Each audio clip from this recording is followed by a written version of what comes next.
ሚስትህን ከቤት ውጪ ካኮረፍካት የናንተን መለያየት የሚፈልግ አካል ካለ መንገዱን ያገኝበታል።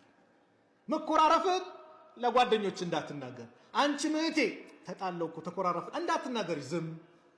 ቤት ይፈቷል። ቤት ይፈቷል። መስተካከል ባለበት ሰዓት ይስተካከላል።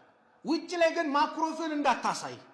ይሄን ካደረክ የናንተን መጣላት የሚፈልግ ሰው መንገድ ይገባበታል። የአላህ መልእክተኛ ጥበባ የሆነ ንግግራቸው እኮ ነው። ከቤት ውጭ እንዳታኮርፋት።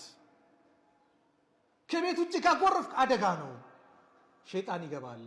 የአላህ መልእክተኛ ባና ሐዲስ ሸይጣን ሰራዊቶች አሉት አሉ፣ ያሰማራቸዋል በየቦታው። ምን አሰራው ሲል ዝሙት አሰራት። ጥሩ ነው ያው ነገር ግን ይተውብታል አይነት ይተውብታል። ያው ዝሙት ይሰራም ነገ ይተውብታል። አንተስ ኸምር አስጠጣውት፣ እሺ ጥሩ ነው። አንተ ሲለው እኔ ደግሞ ሁለት ወዳጆች መካከል ባልና ሚስት ሊሆን ይችላል፣ በወንድማማቾች መካከል ሊሆን ይችላል፣ አጋጭቼ አጣልቼ መጥተው ሲለው ጎበዝ ዛሬ ስራ የሰራው አንተን ይለዋል። የባልና ሚስት ፍቺ ጥል እንደ ሸይጣን የሚያስደስተው የለም። አላህ ዘንድ ተፈቅዶ የተጠላ ነገር ምንድነው? ጠላቅ ነው ተብሏል። ፍቺ እኮ ነው ተፈቅዶ የተጠላ። በቃ መጨረሻ ላይ ካልተስማሙ እንዳይገዳደሉ መጨረሻ መፍትሄ ነው። ዛሬ በተበሳጨ ቁጥር እንደውም ፈትቼሻለሁ 10 ጊዜ ይላል።